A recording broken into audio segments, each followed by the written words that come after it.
We're at the Nixon Library in Yorba Linda on President's Day 2010.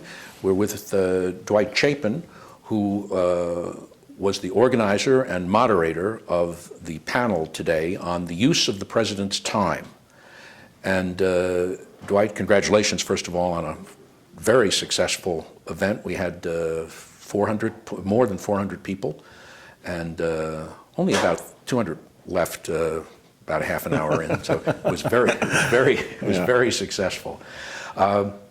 You began by showing three photographs, two from 1968 and one from 1960. Can you describe them in the order you displayed them? Sure. The first picture I showed was a picture that I had snapped on the morning that President Nixon was informed that he had won the presidential election in 1968. It had been all night long. We had waited to find out the results, and it was the early morning hours. And as it turned out, I was the only one in the suite that had a camera. And so when they announced that he had won, I darted into the room where he was propped up on the bed with his briefcase on his lap and his yellow pads. Ehrlichman was in there, Haldeman and John Mitchell, and the men immediately dashed into the sitting room, and this picture that I snapped is the one that where he's looking at the television. I have several others. He went down the hallway. Julie gave him the presidential seal that she had done, and he came back, and I have pictures of that also. Now the arm, the outstretched arm in that photo, which I think we're seeing, was John Ehrlichman's. Yes, that's and that John. And that is sort of saluting the victory John's that is victory. Yeah, that is being reported. So that's Nixon watching ABC announcing that he's the 37th president. Right, but it had already happened. John's celebrating, but I mean, I ran into the room after I heard it the first time, but they're still talking about it. I mean, there was a little lag there, but yes. And then there was another photograph from 1960. Right. The picture from 1960 is of President Nixon getting out of, or pardon me, at that time he was vice president, getting out of the car in Palm Beach. And they were, he and Kennedy were both in Florida, vacationing after the election, and the Kennedy camp had called and asked if Kennedy could come and see Nixon. Right, but Nixon said, no, I'll come to you, and that's what he did. And what do you see when you look at this picture?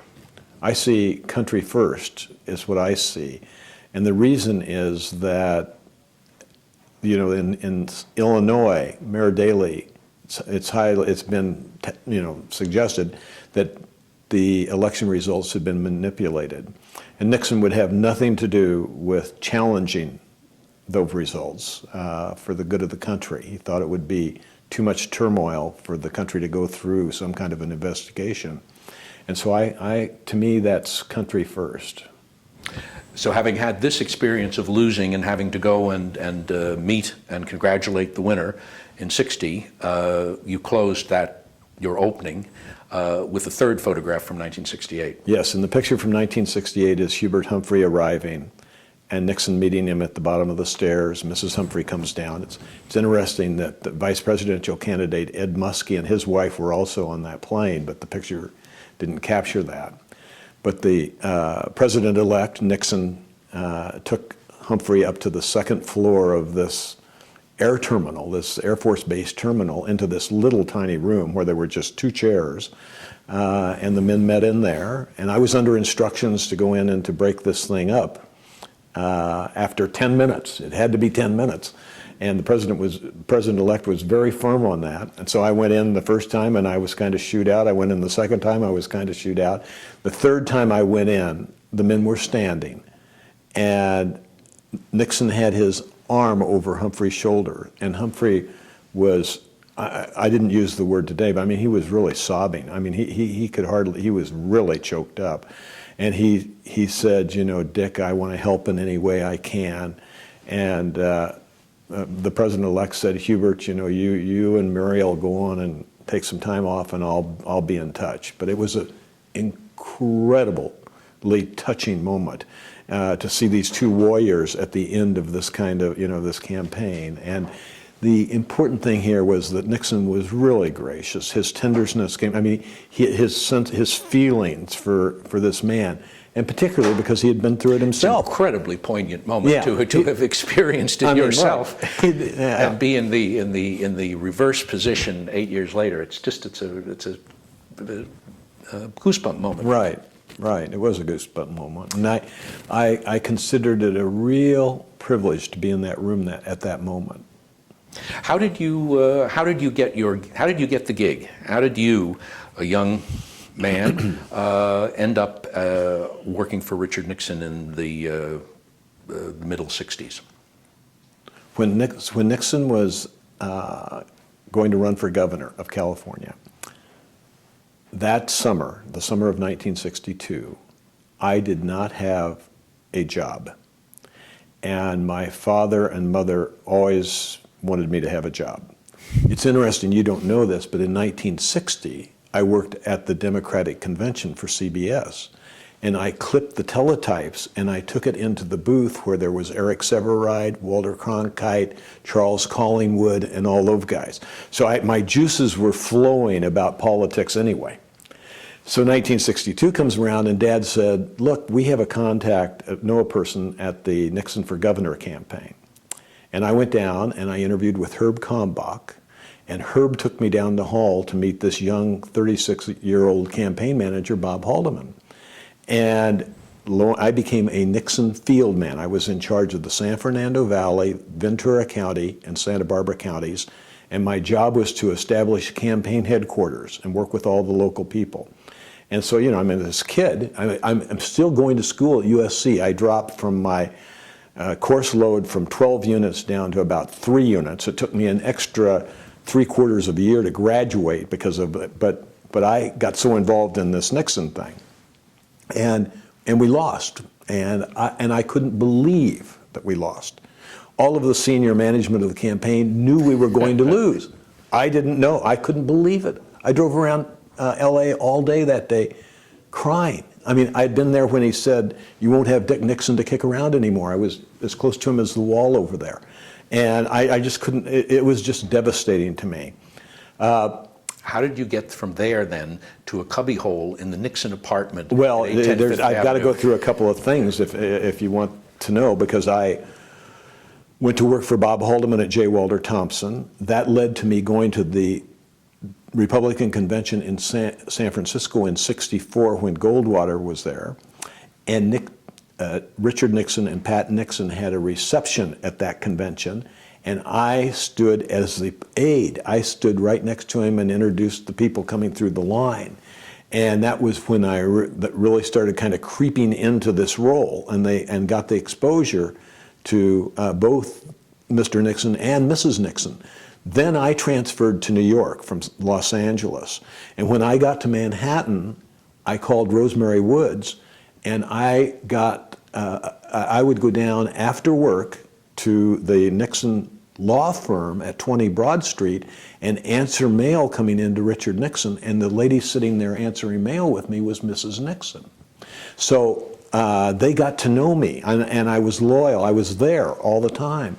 And so in 1966, he went out and campaigned for congresspeople. I became an advance man that year, so I got that kind of experience. And then when that ended in November, in December, Rose Woods called and said that the, quote, old man, which he really wasn't an old man, but the former vice president wanted to talk to me, and I went down to the law firm, and he invited me to become his personal aide. So, I had quite a long history already, from 62 to 67, 5 years as a very young person, because in 67, I was 26 years old. So, I started really young in the Nixon orbit. And then when the campaign came along, I was his personal aide. And then when we went to the White House, I was his appointment secretary and moved into the scheduling operation. What in the short time remaining, a big question for a short time. What was it like working for Bob Haldeman, and what is Bob Haldeman's legacy today? Bob Haldeman was an incredibly fine man, a very fair individual, very, very tough, demanded excellence. He was a good friend. He had a terrific personality that most people did not get to know. Bob and I spent hundreds of hours together.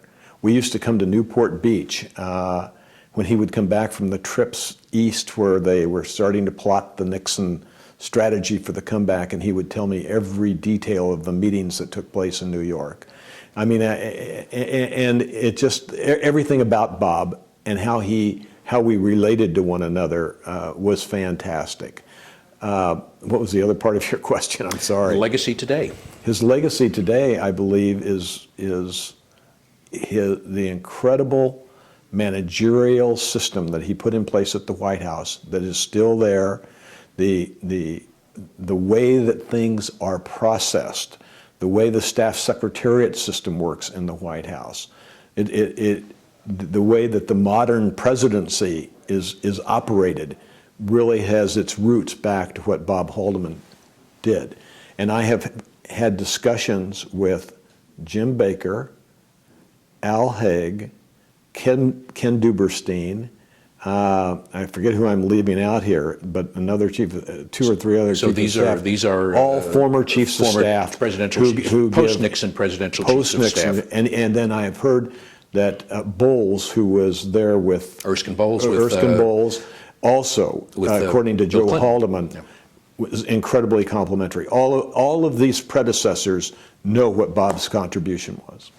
And also, didn't he bring a lot of, well, yourself included, obviously, brilliant young people into the administration, so that the word brilliant, I'm not quite certain about, but he brought a lot of young people. You're the one I'm talking about. But he brought a lot of terrific young people, and the important thing here, Frank, is that everybody worked as a team. There was no rancor.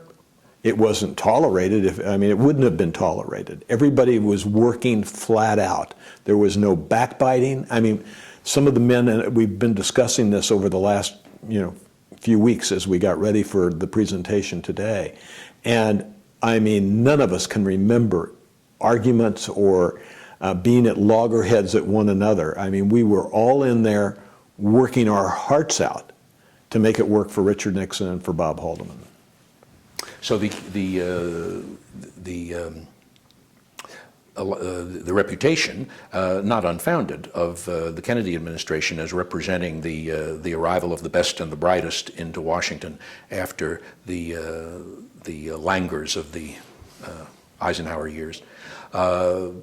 There's a legacy of personnel from the Nixon administration through the remaining 3 or 4, 5 decades of 4 decades of American public life. Very definitely. The legacy in terms of the men and the women that Nixon brought in to the administration, 2 future presidents, 2 future vice presidents, 4 future secretaries of state, 7 future secretaries of defense, and over 26 men and women that would occupy various cabinet positions up until the most recent Republican administration of W. Bush. Dwight Chapin, thank you very much. Thanks, Frank.